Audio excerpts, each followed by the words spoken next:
Donc, bonjour à tous. Donc, je suis Mickaël Lecourt, donc je fais partie de FCBA. Mais dans un premier temps, je vais vous présenter l'Institut Carnot-Poulinat, grâce auquel il est possible de réaliser ce webinaire.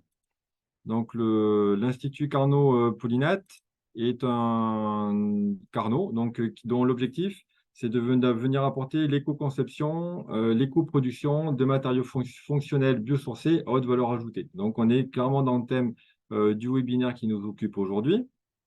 Et donc, c'est un recueil de différents laboratoires qui vous seront présentés par la suite. Donc, le réseau des Carnot, c'est un regroupement de laboratoires qui sont académiques ou bien des centres techniques. Donc, on va se positionner sur des TRL intermédiaires avant l'industrialisation et qui vont se focaliser sur une thématique et sur des éléments de recherche communes. Les réseaux Carnot, qui se composent de 39 Carnot et répartis sur l'ensemble du territoire français. Donc, c'est-à-dire que nous avons un maillage grâce aux Carnot assez important, et à la fois géographique et à la fois thématique.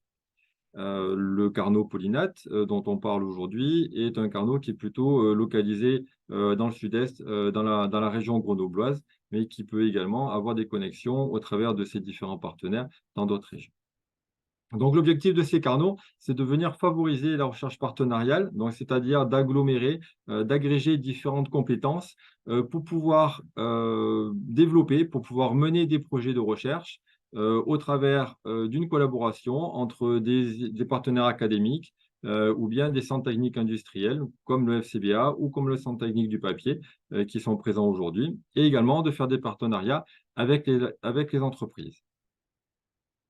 Donc, le réseau Carnot-Poulinat est un réseau grenoblois où on va venir retrouver l'Université Grenoble-Alpes, Grenoble INP, l'Institut national polytechnique de Grenoble, des laboratoires du CNRS et le tout financé grâce au support de l'ANR.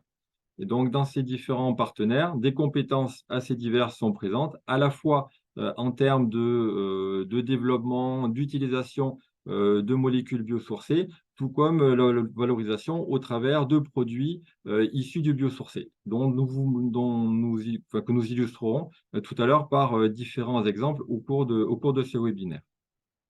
Pour revenir plus précisément au Carnot-Poulinat, il y a 4 défis scientifiques auxquels on tente de répondre au travers de ce Carnot. C'est d'une part, c'est l'obtention et la caractérisation de briques élémentaires biosourcées. Donc, on va venir venir débobiner les matrices biosourcées pour venir récupérer les différents composés chimiques, identifier la méthode d'extraction, donc ça va être un autre élément pour l'obtention de ces molécules au travers d'une technologie qui est verte. Donc l'objectif, c'est clairement de venir se positionner sur du biosourcé, mais via une chimie verte, pour être bien clair. Le deuxième défi, ça va être de venir fonctionnaliser ces molécules pour avoir des nouvelles propriétés, pour avoir un comportement original. Donc ces modifications vont pouvoir être à la fois chimiques, enzymatiques, ou un traitement physique pour pouvoir obtenir différents types de molécules, différentes capacités, différentes fonctions qui pourront ensuite être valorisées au travers de matériaux, au travers de fonctions spécifiques pour des matériaux biosourcés, tout comme sur des matériaux actuellement pétrosourcés dont on voudrait modifier les propriétés via un verdissement des procédés. On va venir obtenir ces molécules, on va ensuite les assembler, on va venir derrière les organiser pour pouvoir ensuite obtenir de nouvelles propriétés, donc par exemple des surfaces intelligentes, des matériaux tridimensionnels au travers de la fabrication additive, et également pouvoir fonctionnaliser à nouveau ces différents types d'agglomérats, ces différents types d'organisations. Et enfin, le dernier point, qui permet de venir monter et appliquer ces différents produits, par exemple au travers du matériau bois, par exemple sur le papier, ça va être la mise en forme des différents matériaux, des différents composés qui ont été obtenus précédemment, et de venir les appliquer pour l'industrie papetière, pour l'industrie du bois, et donc d'augmenter et de monter en TRL. Donc le TRL, justement, c'est ce dont il est question ici. On va chercher à venir faire maturer des composés, maturer des technologies, de la R&D vers la réalité industrielle, Et comme je vous disais, donc on n'est pas tout à fait, on n'est pas sur la recherche et développement, on est sur des TRL qui vont commencer à 2, 3, et on va les accompagner jusqu'à des TRL 7. Idéalement, ensuite, grâce à un partenariat avec des entreprises, on va être capable de venir monter les TRL jusqu'à 8, 9, c'est-à-dire l'application au niveau industriel. Et donc, on retrouve ici nos quatre défis avec un TRL croissant de la brique élémentaire vers la fonctionnalisation, l'auto-assemblage et nano-organisation, et enfin l'élaboration et la mise en forme qui nous permettent d'utiliser, de valoriser les pilotes industriels qui sont présents au sein des différents centres techniques, des deux centres techniques. Donc, au niveau des secteurs d'activité, on va retrouver les papiers, cartons dont j'ai parlé, le bâtiment, l'ameublement également, que j'ai déjà mentionné, mais également d'autres marchés applicatifs que sont la chimie, l'imprimerie et l'électronique verte, le marché des emballages, qui peut concerner à la fois le papier, carton et également le bois, la santé et les cosmétiques, avec au travers des différentes molécules que l'on a pu extraire de la biomasse, composite et plasturgie, on retrouve les macromolécules, la substitution de polymères au travers et le remplacement des polymères pétro par des polymères biosourcés, et enfin l'énergie et les transports qui sont aussi un moyen de venir valoriser, de venir remplacer assez facilement les technologies pétro-sourcées. On y a eu quelques chiffres clés rapidement. Donc, on est sur un consortium de 8 partenaires. On a 16 millions d'euros de recherche partenariale. L'ensemble des partenaires ont un portefeuille de 400 brevets, donc 400 chercheurs hein, donc qui composent Polyniat. 30 millions de budget consolidé au travers des financements d'État et 230 publications de rang A qui ont pu être diffusées et qui illustrent les différents sujets de recherche. Donc, voilà pour vous présenter l'Institut Carnot-Polynath. Et donc, dans cet Institut Carnot, on retrouve le FCBA qui héberge aujourd'hui ce webinaire. Donc, le FCBA, c'est l'Institut technologique forêt, cellulose, bois, construction et ameublement. Donc, nous sommes 270 personnes à travailler à destination de l'industrie du bois, pour venir écouter et tirer parti des environnements techniques et économiques en perpétuelle évolution sur la thématique du bois et potentiellement du biosourcé. On aide au transfert des innovations technologiques. Donc, on a vu le Carnot Polynath qui permet de monter en TRL, le FCBA, au travers son rôle de centre technique, emmène et accompagne également ces évolutions de TRL vers des niveaux plus élevés, et l'intérêt étant d'avoir un transfert industriel des technologies qui ont été développées. Et ces transferts permettent aussi d'accompagner les entreprises au niveau des marchés. Donc, clairement, FCBA promeut les techniques et l'innovation et contribue à apporter des meilleures performances aux matériaux bois, aux procédés, aux technologies qui sont actuellement utilisées par nos partenaires. Au travers de ces performances, au travers de ces innovations, il y a un objectif commun qui peut réunir plusieurs entreprises, qui est de venir intégrer du biosourcé, donc intégrer des composés issus du bois, des composés issus d'une biomasse végétale, pour pouvoir pouvoir réduire l'impact environnemental de ces composés. Et c'est ici ce qu'on avait essayé de vous décrire plus précisément en présentant dans un premier temps les contextes et les enjeux autour du biosourcé, autour des impacts environnementaux, que pourra vous présenter Claire juste après. Et ensuite, nous illustrerons ces différents points au travers de résultats, de projets de recherche, de thématiques, de sujets que l'on aborde dans le Carnot Polynath. Ces thématiques-là, ces sujets doivent permettre d'apporter des éléments, ou en tout cas de provoquer un questionnement autour de 2 points. Comment améliorer finalement le profil environnemental des produits? Est-ce que ça passe par un changement de procédé? Est-ce que ça passe par un changement de technologie? Ou bien un élément, ça peut être de venir substituer une partie des composants par du biosourcé. Et la question se pose ensuite de quel type de composé biosourcé on va parler, quel est le type quel est le niveau de substitution que l'on va pouvoir faire. Et pour venir alimenter ces différents points, je vous propose de partager avec Claire les différents éléments de contexte et d'enjeux autour des atouts du biosourcé. Merci, merci Michael, du coup, pour ton introduction. Donc comme tu viens de le dire, l'idée, dans cette première partie de webinaire, ça va être ça de déjà qu'on se mette bien d'accord sur ce que c'est qu'un produit biosourcé. Je vais aussi essayer de vous présenter les principaux atouts environnementaux de ces produits-là et puis l'idée, c'est pour aussi vous montrer que, introduire du biosourcé, ça peut aussi permettre de répondre à, des exigences réglementaires. On verra aussi quelques points, à ce niveau-là, réglementaires. Du coup, Mickaël, s'il te plaît, est-ce que tu peux changer de diapo? Alors, je pense que c'est un peu long. Voilà, super. Donc, voilà. Donc déjà, il faut bien qu'on soit d'accord sur ce que c'est. Donc la norme, européenne 16 575 qui traite les produits biosourcés, les définit comme des produits entièrement ou partiellement issus de la biomasse, sachant que la biomasse, elle peut être de différentes origines. Ça peut être de la biomasse, animale, végétale, c'est la plus classique. Ça peut aussi être de la biomasse à base de champignons ou de bactéries. Nous, pour la suite de ce webinaire, on va vraiment se concentrer sur, les produits biosourcés qui valorisent de la biomasse végétale puisque, on est quand même, FCBA, donc on travaille énormément avec le bois. On verra qu'on travaille aussi avec d'autres ressources, mais quasi exclusivement sur des ressources végétales, donc on va vraiment se focaliser là-dessus. Par contre, quand on lit cette définition, ce qui est intéressant de voir, c'est qu'en fait, il n'y a pas de critère sur le pourcentage de biomasse qui doit être inclus dans le produit. C'est-à-dire qu'un produit ne contiennent qu'une faible part de biomasse ou qui soient entièrement, basés sur de la biomasse, ça restera un produit biosourcé dans les 2 cas.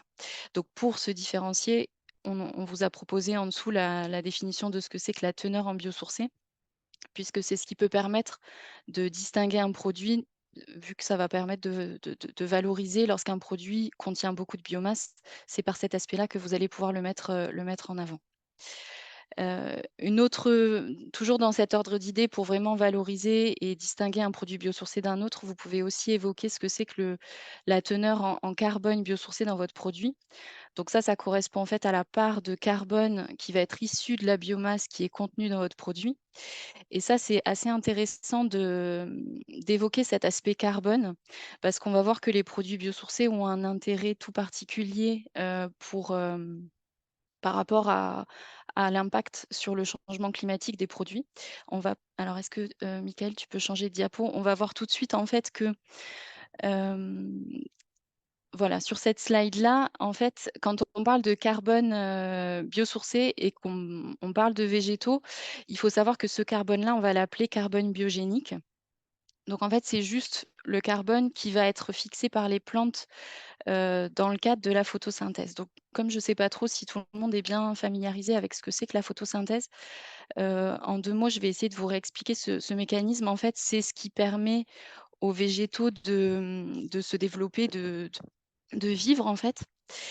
Et donc le principe de base, c'est qu'en fait, les végétaux, pour se développer, vont avoir besoin d'eau qu'ils vont aller puiser dans leur environnement et ils vont également avoir besoin d'une source de carbone et ce carbone, les végétaux vont la trouver dans l'atmosphère. Les végétaux vont aller séquestrer, du carbone sous forme de CO2 de l'atmosphère et sous, l'effet du rayonnement solaire, ce CO2 et l'eau H2O vont pouvoir être recombinés et produire des molécules, des sucres qui vont, contenir le carbone et ils vont également, enfin la réaction de la photosynthèse va également permettre de produire du dioxygène, donc O2, qui lui va être émis dans l'atmosphère. Donc ce qui est plutôt intéressant pour nous puisque c'est ce qu'on respire. Mais nous, ce qui nous intéresse plutôt, c'est la partie sucre qui va ensuite être utilisée par la plante du coup, comme source d'énergie pour se développer. Et donc c'est là le 1er atout qui est, vraiment, je pense, le plus important pour tous les végétaux, ça va être cette capacité de séquestrer du carbone de l'atmosphère pour ensuite venir le stocker, dans la biomasse végétale. Et ce qui est intéressant, c'est que quand ensuite, vous valorisez, une partie de cette biomasse végétale pour l'introduire dans un produit qui devient biosourcé, vous allez en fait prolonger, ce stockage de carbone pendant la durée de vie, du produit. Et donc là, on en est au deuxième atout principal de ces produits biosourcés à base de biomasse végétale, cette capacité donc à séquestrer du carbone et à vraiment, le stocker pendant une durée du coup plus ou moins longue qui dépend de la durée de vie du produit qui va être fabriqué avec. Au-delà de ces 2 atouts, il y a 2 autres aspects qui sont assez importants, donc qui sont la substitution énergie et la substitution matière. Dans les 2 cas, en fait, il s'agit de prendre en compte le fait qu'on va utiliser de la biomasse à la place de quelque chose d'autre. Donc dans le cas de l'énergie, ça va être, souvent une autre source d'énergie, donc souvent on va être sur une source d'énergie fossile et pour la substitution matière, on va utiliser cette biomasse à la place d'une autre matière première qui est, souvent pétrosourcée. L'objectif, c'est vraiment de remplacer quelque chose de pétrosourcé par du biosourcé et le fait, en fait, de prendre en compte ce remplacement, le fait qu'on n'utilise pas, en fait, soit une source d'énergie, soit un matériel, de base pétrosourcée, on va pouvoir considérer que, tous les impacts qui sont associés à la fabrication de si je me place dans le cas de la substitution matière, tous les impacts associés à la fabrication du matériel pétrosourcé que l'on ne va pas utiliser vont pouvoir être évités et quand on parle de changement climatique, ces 2 effets de substitution peuvent être assez importants puisqu'on cherche toujours à remplacer des ressources qui ont souvent, un impact lors de leur fabrication, un impact assez important. Et donc effectivement, quand on fait ensuite, l'impact environnemental, quand on fait une évaluation environnementale de notre produit biosourcé, donc on utilise un outil qui s'appelle l'analyse de cycle de vie, on en reparlera un petit peu après. Donc on va aller prendre en compte vraiment pour un produit, les impacts associés à tout son cycle de vie, donc vraiment de la phase amont, la fabrication des matières premières jusqu'à sa fin de vie. En fait, selon cette méthodologie, on va vraiment pouvoir valoriser tous ces atouts-là, donc la séquestration carbone, le stockage de carbone pendant la durée de vie du produit et les effets de substitution. Ce qui fait que, on a souvent, pour les produits biosourcés, un impact environnemental, qui peut être plus intéressant par rapport à une référence. Voilà, donc là, on vient de voir Mickaël, tu peux changer de diapo. Donc là, l'idée, c'était de vous montrer un peu quels sont les principaux atouts environnementaux de ces produits-là. Maintenant, je voudrais vous montrer un petit peu, quels sont les intérêts, on va dire, un peu plus réglementaires, et pas que d'ailleurs, puisque le 1er point que j'ai mis en avant, c'est quand même les attentes des consommateurs, puisque je pense qu'on est tous d'accord pour dire, qu'aujourd'hui, il y a de plus en plus d'attentes, hem, pour, avoir la possibilité de consommer des produits, qui sont pas totalement, mais au moins en partie biosourcés. Donc le premier intérêt pour tous les fabricants aujourd'hui va être là de pouvoir répondre à cette attente pour pouvoir, répondre à la demande des consommateurs. Hem, voilà, mais en parallèle de ça, au niveau réglementaire, le premier point à retenir, c'est qu'il y a pas il y a pas d'exigence, sauf cas particulier à ma connaissance, il y en a qu'un seul, donc sur les plastiques, mais hormis vraiment un cas particulier, il n'y a pas d'exigence réglementaire qui, exige d'introduire du biosourcé dans les produits. C'est quelque chose qui ne se fait pas, mais malgré tout, il faut retenir et on va le voir par la suite, l'introduction de biomasse dans un produit va permettre en fait de pouvoir répondre à certaines exigences réglementaires qui sont plus larges.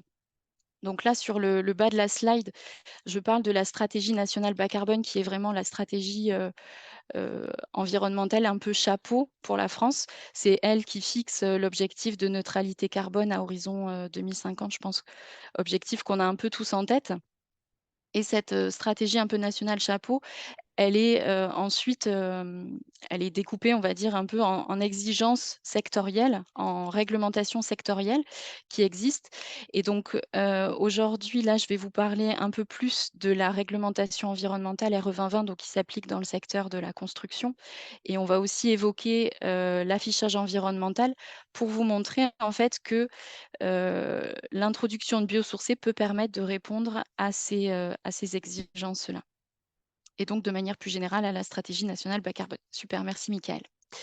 Donc pour la partie, construction, déjà il faut savoir que pour valoriser en fait du biosourcé, dans ce secteur-là, il existait déjà des choses, hein, depuis, plus d'une dizaine d'années. Il était possible de valoriser le fait d'introduire du biosourcé dans ces produits de construction, mais on était vraiment sur des démarches qui étaient volontaires.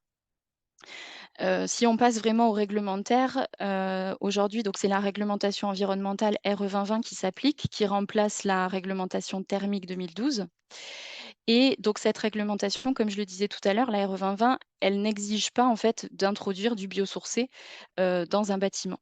Mais avec cette réglementation, en fait, on a vu apparaître de nouveaux indicateurs par rapport à la RT 2012 d'avant et il y a notamment un indicateur qui s'appelle, l'impact carbone du bâtiment. Donc en gros, hem, quand vous imaginez un bâtiment, il va falloir calculer son impact carbone, pardon, au global et vérifier en fait qu'il respecte un seuil qui est fixé dans la RE 2020 et ce seuil va décroître dans le temps puisque la réglementation environnementale va devenir de plus en plus exigeante. Et donc pour calculer cet, impact carbone du bâtiment, en fait, il suffit entre guillemets de sommer l'impact carbone de tous les composants et de tous les équipements que vous allez retrouver dans le bâtiment. Et en fait, ces éléments-là, cet impact carbone par produit de construction, ça revient un peu à ce qu'on a vu tout à l'heure, c'est-à-dire qu'on va aller calculer l'impact environnemental de ce produit sur tout son cycle de vie. Et c'est là que, l'intérêt des biosourcés peut se faire ressentir puisqu'on va pouvoir valoriser dans cette évaluation tout ce qu'on a vu auparavant. Le fait que les produits biosourcés permettent de séquestrer du carbone, vont le stocker pendant leur durée de vie et on va pouvoir également prendre en compte les effets de substitution. Ce qui fait que aujourd'hui, quand on regarde les indicateurs de la RE 2020, heu, on sait que pour pouvoir, atteindre les exigences qui sont fixées et notamment, les exigences qui vont, enfin les seuils qui vont diminuer dans le temps, il va falloir introduire des produits biosourcés dans ces bâtiments pour pouvoir, respecter les seuils. Voilà, Michael, est-ce que tu peux changer de diapo, s'il te plaît? Je te remercie d'avance. Super. Voilà et de la même manière sur, l'autre exemple que je voulais évoquer avec vous, donc plutôt sur, en dehors du domaine du bâtiment, sur tout ce qui est lié un peu plus à l'affichage environnemental. De la même manière, depuis plus d'une dizaine d'années, il est possible en fait de mettre en avant, l'impact environnemental de toute une très large gamme de produits, hein, parce que, là, on est sur les bonnes pratiques, X30-323, mais ces bonnes pratiques sont vraiment déclinées pour de très nombreux produits. Mais là aussi, on était vraiment sur une démarche qui était volontaire et c'est quelque chose qu'on retrouvait finalement assez peu.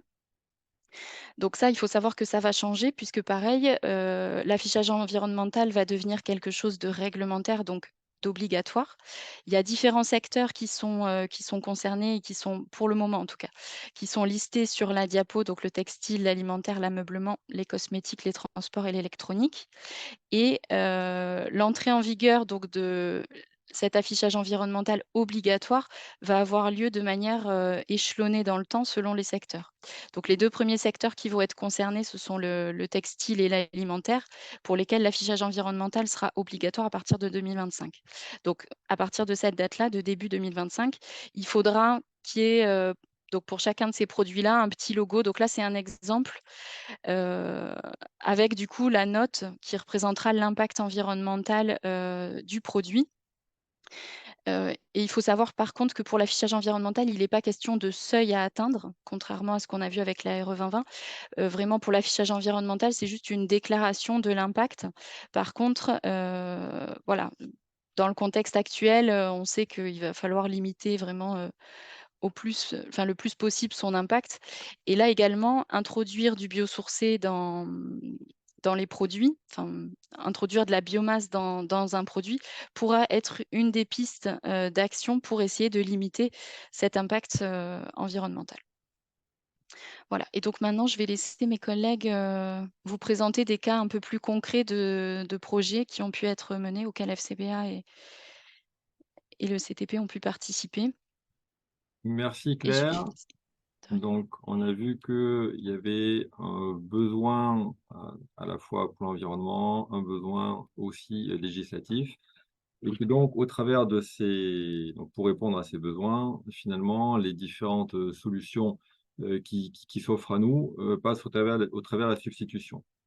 Donc, au sein du Carnot Poulinat, au sein des différents centres techniques papier et bois, nous travaillons à ces différentes substitutions. au travers de l'introduction d'une bioressource. Et là, en particulier, les exemples que nous allons vous montrer s'orientent autour du bois, même si on pourrait élargir à d'autres sources. Donc le bois, on l'a vu, hein, source de carbone biogénique, on a la photosynthèse, fixation du CO2 de l'air. Et donc, le fait de venir utiliser ce bois peut permettre derrière de baisser l'impact carbone. Donc, ce qu'on a représenté et schématisé très simplement ici, hein, où le CO2 est capté par les forêts, et donc on a une voie traditionnelle à laquelle on pense tous quand on va vouloir utiliser du bois, ça va être du bois d'œuvre. Donc, on va venir débiter des troncs, débiter des grumes pour avoir des planches rectilignes qui ensuite seront valorisées, notamment dans le milieu de la construction, et on voit très très bien les différents exemples de charpente où introduire du biosourcé dans une habitation est très simple, tout simplement au travers de la charpente. Mais on a besoin d'aller au-delà, on a besoin d'avoir d'autres éléments, notamment au travers des ossatures bois, et on voit au travers des bâtiments de grande hauteur qu'il est possible d'avoir d'autres produits obtenus à partir du bois. Et c'est là où on va retrouver des produits qui sont issus de la trituration du bois. Donc, on va être capable de venir fractionner le bois, obtenir des éléments plus petits qui vont être réorganisés et qui, avec l'aide d'adjuvants, on verra tout à l'heure, on mentionnera des projets au travers de modifications des adjuvants, souvent pétro-sourcés, mais qu'on peut également venir utiliser on peut venir obtenir à partir de biosourcés. On va pouvoir reconstituer des éléments. Ce sont les panneaux de particules, ce sont les panneaux de fibres, ce sont les panneaux OSB qui sont utilisés pour venir faire des bâtiments d'ossature bois et notamment les bâtiments de grande hauteur. On obtient notre bois de trituration, on peut obtenir des fibres. Et les fibres individualisées sont utilisées quotidiennement pour fabriquer du papier. Et Yotam nous montrera qu'il y a d'autres voies de valorisation qui peuvent exister pour ces fibres, fibres issues du bois ou fibres issues d'autres biomasses. Et d'autres technologies, d'autres méthodes d'extraction, on l'a mentionné rapidement tout à l'heure au niveau de la présentation du carnopollinate, on peut obtenir des molécules. Et ces molécules sont finalement qui sont capables de venir substituer partiellement ou totalement des composés issus du pétrole. On retrouve dans les molécules du bois les mêmes molécules que dans le pétrole. Le pétrole, c'est du bois qui a été modifié sur le long terme. Voilà. Sur le court terme, on a ces pattes, ce sont les mêmes molécules, on a des fonctions qui sont proches. Malheureusement, ce ne sont pas identiques, ce n'est pas exactement les mêmes. Ça nécessite de faire des adaptations qui peuvent être faites dans le cadre de projets partenariaux. On le verra également par la suite. Claire, tout à l'heure, a parlé de la construction. Donc, j'ai pris le très, très simple raccourci de parler de la charpente. On peut également utiliser les produits, les fibres, pour venir substituer des composés isolants. Et donc, quand on va vouloir valoriser cette matière fibreuse, on va chercher les différents produits qui existent et de venir faire une substitution à même performance énergétique, même performance d'isolation. Donc, c'est ce qu'on fait quand on va venir faire une analyse de cycle de vie ou une analyse environnementale. On va définir une unité de valeur, une unité de référence, et qui va être soit une tonne, soit 1 kilo, soit, comme on a choisi de le faire ici, de venir remplacer à iso-performance thermique un produit isolant pétro-sourcés. On a ici l'exemple de la mousse polyuréthane qui est pris sur le graphique totalement à droite. On va venir le remplacer par des solutions issues de fibres naturelles. Donc, on a identifié les procédés pour venir développer ces matériaux en venant modifier les procédés de transformation, en faisant en sorte que ces procédés soient assez peu énergivores, qu'ils soient avec un faible taux de chimie ou en faible consommation d'eau, pour pouvoir avoir un vrai impact environnemental. Et ensuite, on va venir récupérer les informations en lien avec ces modifications et pouvoir les présenter dans un graphique comme on a sur la droite. On va venir observer les taux d'énergie non renouvelable, c'est ce qui sera noté dans les droites oranges, enfin les carrés orange, et l'impact sur le réchauffement global. Et donc, on a pris l'exemple de la mousse polyuréthane, qui est un produit extrêmement performant, mais qui est issu du pétrole. Et comme on est sur l'axe biosourcé, on va essayer de le remplacer par un produit biosourcé. Donc, on a développé une technologie innovante et on a la solution, le résultat qu'on observe sur la figure la partie gauche de la figure, où on voit, voilà, on baisse énormément l'impact environnemental par rapport à la mousse polyuréthane, à la fois d'un point de vue énergie et à la fois d'un point de vue réchauffement climatique. Par contre, selon le type de biomasse qu'on va utiliser selon le type de source que l'on va utiliser pour obtenir de l'énergie, soit une utilisation de gaz, soit une utilisation de biomasse, comme le disait Claire tout à l'heure, cela impacte directement sur la consommation d'énergie non renouvelable et donc également sur l'impact environnemental. Et c'est pour ça que si on compare nos deux solutions qui sont présentées sur la barre de gauche et la barre juste à droite, on s'aperçoit que finalement, cette technologie, elle est réellement intéressante si on vient chauffer en utilisant de la biomasse. Si on vient utiliser une autre source de matière, une source de chaleur pétro-sourcée, comme le gaz, on est beaucoup moins compétitif par rapport à d'autres isolants. L'impact aussi, l'important aussi, quand on vient se comparer, c'est de venir regarder ce qui existe également sur le marché. Donc, il y a d'autres isolants qui existent à base de fibres recyclées, également issues du bois. Et on note que notre solution, qui a été développée dans le cadre du projet, est compétitive, mais finalement, les différences ne sont pas aussi marquées que dans le cas d'un produit, issu le produit type mousse polyuréthane. Donc, voilà, c'est un exemple type où on a développé une nouvelle technologie qui est performante thermiquement ou bien mécaniquement. Mais par contre, quand on va regarder l'impact environnemental, c'est important de regarder le process dans sa globalité, sur l'ensemble des différentes contraintes qu'on peut avoir, et notamment l'aspect thermique. Et l'aspect sourcing est un élément indispensable de toute façon pour venir faire baisser ces impacts environnementaux. Donc, la conclusion, c'est finalement, dans cette étude, c'est on a des dérivés biosourcés qui permettent de réduire l'impact environnemental de l'application isolante, mais par contre, c'est partiel. Ces solutions sont partiellement compétitives. Il faut bien faire attention à l'ensemble des différents impacts qui peuvent apparaître au travers de ces modifications de procédés. Donc là, ici, ce que je vous présentais, c'était les résultats d'un projet européen assez ancien, où on prenait des fibres et on venait faire une expansion de cette matière, et ce qui nous permettait d'avoir quelque chose d'isolant. Une autre solution, c'est de venir utiliser cette matière pour venir fabriquer des objets, et c'est ce qu'on observe au travers de la cellulose moulée, qui est une application qui est investiguée par nos collègues du Centre technique du papier, et que Yotam va pouvoir vous présenter tout de suite. Donc, bonjour à tous. Merci, Michael, pour l'invitation, l'introduction. Donc, moi, c'est Yotam Navon, ingénieur-chef du projet au CTP, au sein des pôles matériaux biosourcés. Donc, je suis chargé d'activité cellulose moulée ici au CTP. Je voudrais vous présenter aujourd'hui en deux, trois slides et ces technologies et où on trouve ces matériaux comme remplaçants de biosourcés, des produits pétrosourcés. Donc, brièvement, la cellulose moulée, un matériau du début du XXe siècle. Hein, le premier brevet était publié en 1899, le fameux brevet de la boîte à œufs. Donc, qui reste toujours l'application, on peut dire, majoritaire. On trouve 25% d'objets en cellulose moulée, ce sont de la boîte à œufs. Mais aujourd'hui, avec des nouvelles perspectives, des emballages, des vaisselles, comme vous pouvez voir ici. Donc ça, ce sont des produits qui sont thermopressés, alors que la boîte à œufs, ils sont juste formés, non pressés. Et pourquoi on le trouve aujourd'hui? Parce qu'on a de plus en plus de demandes et des contraintes environnementales et réglementaires poussent les industriels à chercher des alternatives.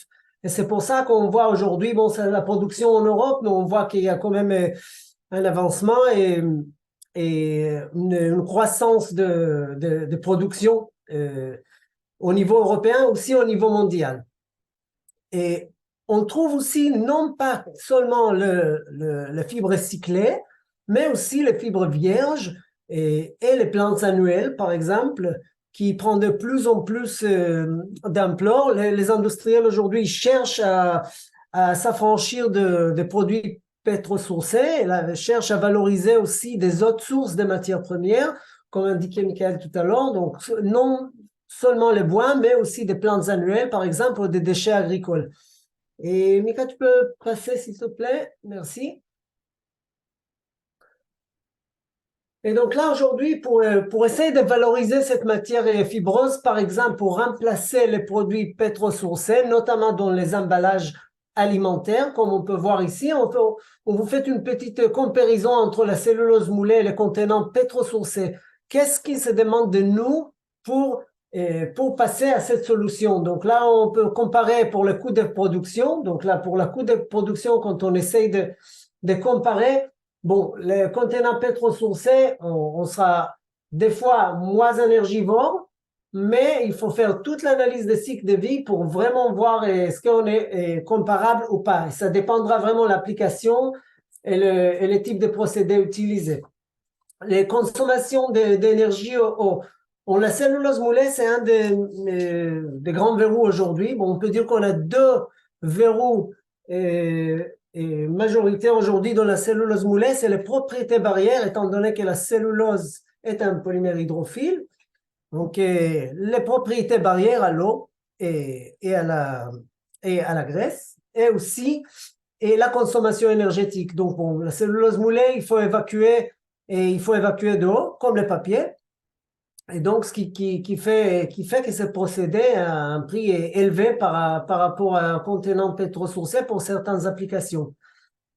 Et on a aussi le débit ou la cadence de production. Donc là, pour donner une idée, pour fabriquer une barquette ou un gobelet, on a sur 100 000 pièces par heure, ce qu'on peut faire en plastique. Aujourd'hui, dans la cellulose moulée, on est plutôt vers 15-20 000 pièces par heure. Donc, c'est quelque chose qu'il faut aussi travailler. Comment on arrive avec la cellulose moulée et de faire augmenter cette cadence. Et il y a des moyens de faire, on va voir tout à l'heure. Par contre, et ce qui fait que la cellulose moulée est un candidat véritable pour remplacer ces contenants pétrosourcés, notamment pour le restauration rapide et collective, par exemple, ces barquettes qu'on voit ici, c'est la recyclabilité, la biodégradabilité, la compostabilité. Là, on est excellent avec notre solution, peut-être des fois aussi 100% biosourcée. On sera toujours meilleur là aussi avec contre les plastiques. Même le plastique est recyclé. Et comment on arrive aujourd'hui à travers de ces réseaux, de laboratoires, de recherche de pollinates, de s'affranchir de ces challenges? Donc, on peut soit attaquer par la barrière, soit la consommation énergétique. Et je vous donne un exemple et je vais finir par cet exemple. Après, si vous avez des questions, vous pouvez prendre les coordonnées de la part de Michael et je vous répondrai à votre question. Mais pour finir, un exemple, un projet qu'on travaille aujourd'hui qui s'appelle Fiber 4TP. Et là, on va essayer de chercher un type de pâte qui donnera une meilleure propriété mécanique. Qui dit meilleure propriété mécanique dit réduction des grammages de notre emballage. Qui dit réduction des grammages de notre emballage dit moins de consommation énergétique, plus de cadence. Et pour faire ça, on profite de notre réseau ici, notre réseau grenoblois, à travers des carnaux pollinates pour faire monter des projets de recherche comme ça qui peuvent nous aider à s'affranchir de ces verrous et aller plus en plus vers l'introduction de biosourcés dans notre industrie. Voilà, je vous remercie. Merci beaucoup, Yotam. Donc voilà, un point important, c'est qu'on est souvent comparé, ou en tout cas, alors, si on personnifie les composés biosourcés, ou les composés biosourcés sont comparés à des technologies issues du pétrosourcé qui ont été maturées, qui ont été optimisées depuis plusieurs années, depuis plusieurs décennies parfois. Donc c'est souvent difficile de venir, c'est pas un retour en arrière, mais donc il faut apporter des arguments, il faut être capable derrière d'innover et d'apporter des modifications qui soient compatibles avec les procédés existants. Et c'est notamment un des points importants pour l'application suivante. Et je vais laisser ma collègue Sandra Tapin-Lingois présenter ce domaine. Bonjour, merci Mickaël. Donc, je vais vous présenter quelques travaux de recherche qu'on a pu faire autour de la valorisation chimique de certains composés du bois notamment, dans le deuxième des adhésifs pour panneaux. Donc, dans le procédé de fabrication des panneaux, on part d'une matière bois, essentiellement. Les panneaux de bois sont constitués à 85-90% de particules, de morceaux de bois, de fibres, de particules, de copeaux de bois, qui sont mis en forme, assemblés par une résine adhésive. Et lors de cette étape de collage, ben, les résines adhésives, la plupart des résines adhésives utilisées actuellement sont toutes des résines pétro-sourcées. Et donc, par collage par ajout de ces résines aux particules de bois, on obtient des panneaux à base de bois. Donc, tout le challenge est de venir substituer ces résines en apportant des résines biosourcées, donc soit issues de composés du bois, comme on aura une illustration dans ce projet ici, soit par d'autres composés issus de la biomasse végétale. Donc ici sont illustrés les résultats obtenus dans le cadre d'un projet européen qui est maintenant terminé, qui s'appelait Woodsheim, dans lequel on venait modifier ces résines, substituer la résine pétro-sourcée, donc type phénolformaldéhyde, par des résines produites à partir de composés à base de lignine. Et ce qui est présenté ici, donc sur la gauche, hein, c'est les résultats qu'on a pu obtenir lorsqu'une analyse de cycle de vie a été faite sur les panneaux MDF produits avec la formulation développée dans le cadre du projet. Donc, on a vu que lors de la production de ce panneau, donc on a le graphe de gauche représente les données globales hein, en termes d'émissions de CO2 pour une colle traditionnelle utilisée dans du MDF et à droite pour une colle biosourcée. Et on voit que globalement, lors de la production réalisée à partir d'une colle biosourcée, on réduit de 20% les gaz à effet de serre. Donc, par rapport, oui, une colle conduite par 20%. Au niveau de la production de la colle, cette réduction est de 6%. Et lorsqu'on en considère le panneau, on considère la globalité de la durée de vie du panneau, donc de sa fabrication jusqu'à sa fin de vie. Et on a des impacts observés jusqu'à l'incinération, jusqu'à la fin de vie globale du panneau. Voilà.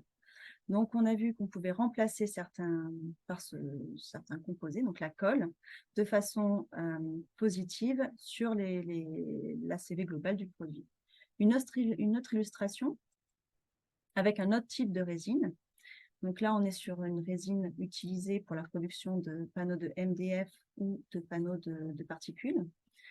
Cette résine est d'une nature différente de celle présentée précédemment et c'est une résine qui a été obtenue dans le cadre du projet Respire, qui est notamment un projet financé par l'ADEME et porté par Evertree en partenariat avec le FCBA. Et donc, les objectifs de ce projet étaient différents. Donc, une volonté de réduire globalement les impacts du panneau en jouant sur les impacts de la colle, hein, parce qu'on a vu que c'était cette colle qui est pétro-sourcée dans un panneau. Et en même temps, on réduit les impacts, maintenir les performances du produit. Hein. Chaque fois, c'est réduire des impacts, mais ne pas venir au détriment des propriétés mécaniques, des propriétés des produits finis. Et ces impacts vont être globalement sur l'impact carbone de ce matériau, mais également sur d'autres impacts qui sont les émissions de formaldéhyde, l'amélioration de la qualité de l'air intérieur des produits et globalement, donc surtout les impacts environnementaux qu'on peut avoir. Donc, la substitution va permettre à la fois de réduire, d'avoir un effet positif sur la réduction, en réduisant l'impact environnemental, donc le CO2 émis par la production du panneau, mais également il y aura d'autres améliorations par l'utilisation de ce type d'adhésif. Donc les performances environnementales ont été évaluées par ACV. Donc l'étude globale a été faite sur le panneau MDF, un nouveau panneau MDF qui a été produit dans le cadre du projet avec un partenariat avec Panneaux de Corrèze et un nouveau produit qui s'appelle Next qui a été mis sur le marché récemment. L'ACV global du produit a permis de montrer qu'on réduisait de 35% l'impact carbone et de 90% les émissions de formaldéhyde. Il reste les émissions du bois. Le bois émet du formaldéhyde. Mais globalement, toutes les émissions générées par la colle n'existent plus. Et en même temps, on a un impact important sur la réduction du CO2. Des travaux complémentaires sont faits actuellement, similaires, sur des panneaux de particules. Et des résultats comparables sont observés. Voilà. Juste pour ajouter, on va aller sur des performances produits équivalentes et l'ACV est faite sur le produit, mais tenant compte de toutes les étapes de production,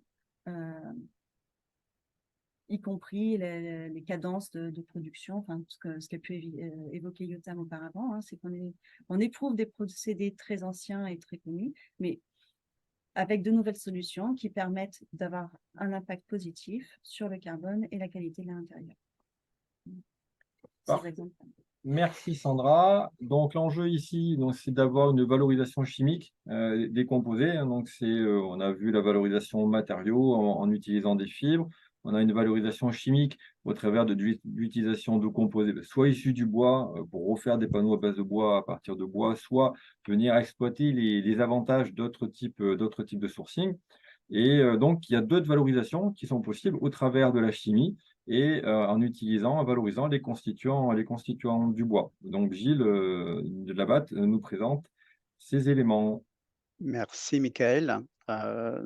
Donc oui, on voulait également vous présenter des recherches qui ont été menées avec le financement du Conseil régional d'Aquitaine dans le domaine de la chimie du bois avec des partenariats aquitains en avec laboratoires et également des industriels. Ici, le premier projet vise en fait à utiliser une biomasse, des déchets biomasse en région, par exemple le pain maritime, bois, et également la pâte à papier de bois de fût qui par extraction selon divers procédés nous permet de générer des hémicelluloses. Et ces hémicelluloses, par un procédé innovant qui a été développé avec nos partenaires l'IC2MP à Poitiers, a permis de faire une dépolymérisation contrôlée en utilisant un catalyseur qui s'appelle la Kivion, polymère acide sulfonique perfluoré, et qui vient comme ça casser la ligne de carbonée, de chaîne carbonée, et donc avoir des dépolymérisations contrôlées et nous permettre d'avoir des oligomères de degrés de polymérisation de 3 à 7, assez contrôlés.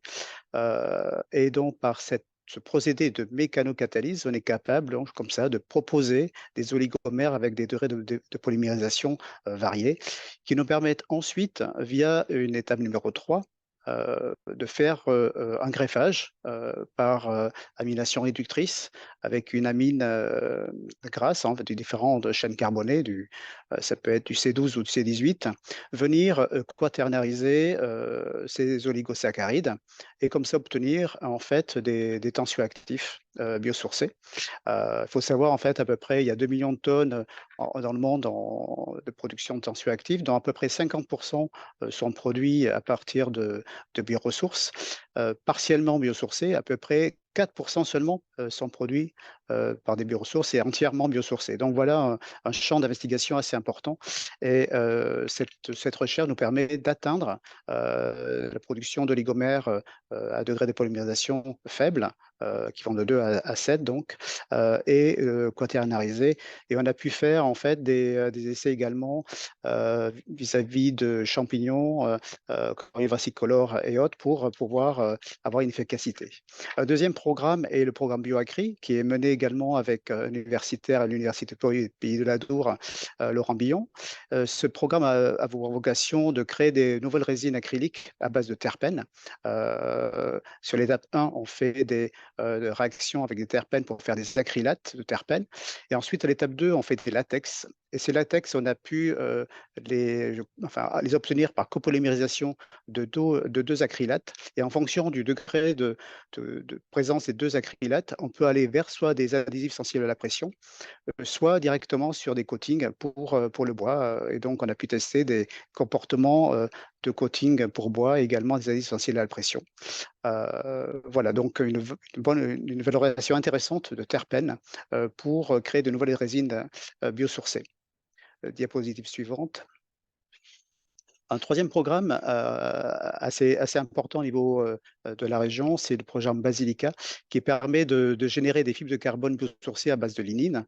C'est un consortium qu'on a mené avec les 2 industriels réunionnais, également Gascogne Papier, la société Epsilon qui produit des composites pultridés carbone, et également la plateforme Canoë et le laboratoire LCPO. On a pu donc mettre en place une plateforme de production en usine de production de lignine, qui est notre source de biomasse en fait, que l'on peut ensuite coaguler en faisant des précurseurs. On vient filer en fait ce précurseur et on fait de la carbonisation également à haute température qui nous permet d'obtenir des fibres de carbone.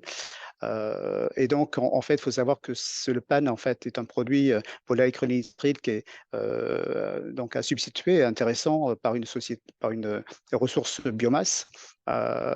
Et donc, on est en train de faire une preuve de concept, entre guillemets, qui nous permet de atteindre une réduction d'un coût par 2 de la fibre de carbone et également d'atteindre des performances de fibre de carbone qui sont dans le domaine pour éolien, sport et automobile, pas nécessairement, je dirais, aéronautique, parce qu'on n'atteint pas les modules suffisants.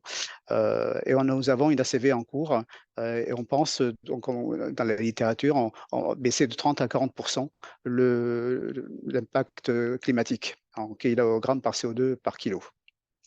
Diapositive suivante. Un dernier exemple, en fait, également, qu'on a mené sur la substitution de pétrosourcés par du biosourcé. Il s'agit donc de thermoplastique. Et donc, on vient utiliser des biopolymères, le polyamide 11, voire aussi le PETG, pétrosourcé. Et on vient donc substituer une partie de ce polymère par de la ligne que l'on produit également. Vous voyez une image sur la gauche pour fabriquer des compounds et du fil pour l'impression 3D. Ces travaux ont été menés avec la plateforme Canoë. Et on a pu faire des démonstrateurs, vous voyez en bas de l'image un siège et également des résonateurs Delmotte, des formes qui nous permettent d'avoir une meilleure je dirais, absorption acoustique dans des pièces intérieures par exemple. Et ceci a été imprimé avec notre imprimante 3D 1 mètre cube et également l'appui fort de Canoë sur la partie, je dirais, fabrication de compounds. Donc là, on est venu substituer une partie, 40% à peu près d'un thermoplastique par de la lignine pour proposer de nouvelles formulations. Voilà pour l'illustration de ces projets-là. Merci Gilles. Donc ça termine la partie applicative sur les différents sujets. Donc on a voulu vous montrer les supports ou les supports biomasse qu'on pouvait venir valoriser. Ce sont des exemples parmi d'autres. Ce sont des éléments qui sont illustratifs, hein. Donc, il y a d'autres types de projets, il y a d'autres types de solutions qui sont envisagées.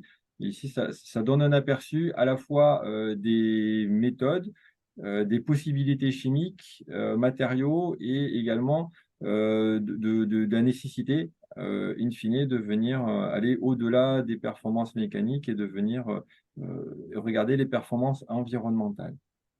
Donc Claire, je te laisse conclure les différents points qu'on a pu aborder.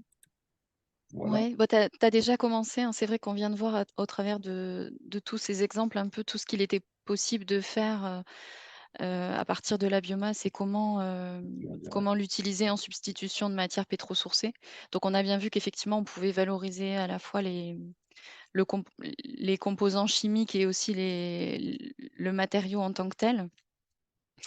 Et d'un point de vue environnemental, on a vu aussi que dans certains cas, ça permettait vraiment de limiter l'impact carbone. Par contre, il faut quand même garder en tête que c'est pas c'est pas toujours synonyme. L'introduction du biosourcé, c'est vraiment une piste à creuser, à étudier. Et dans certains cas, ça permet vraiment de limiter l'impact carbone, mais il faut bien que vous gardiez en tête qu'il faut toujours faire une évaluation environnementale, en fait, pour confirmer, même si de base, on peut imaginer que ça va forcément réduire l'impact sur le changement climatique. Il faut vraiment faire une évaluation environnementale pour valider cette hypothèse, puisqu'il peut y avoir des cas où, quand par exemple, on doit vraiment beaucoup retraiter la matière première issue de biomasse, ça peut entraîner des impacts supplémentaires. Et donc, c'est des éléments, bien sûr, qu'il faut prendre en compte dans une ACV. Et il y a aussi un autre point à prendre en compte qui a été évoqué d'ailleurs dans les questions, c'est la notion de transfert de pollution. Parce que là, jusqu'à maintenant, on a parlé exclusivement de l'impact carbone, donc sur le changement climatique. Mais c'est vrai qu'il ne faut pas oublier que parfois, en cherchant à réduire l'impact carbone, on peut avoir un impact, enfin, on peut dégrader d'autres indicateurs environnementaux.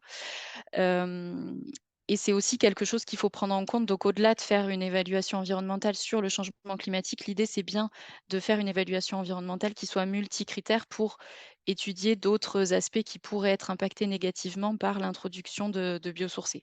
Et il y a notamment des enjeux qui montent de plus en plus quand on parle d'évaluation environnementale avec le contexte actuel. C'est tout ce qui va être lié à la consommation d'eau, bien sûr aux consommations d'énergie, par exemple.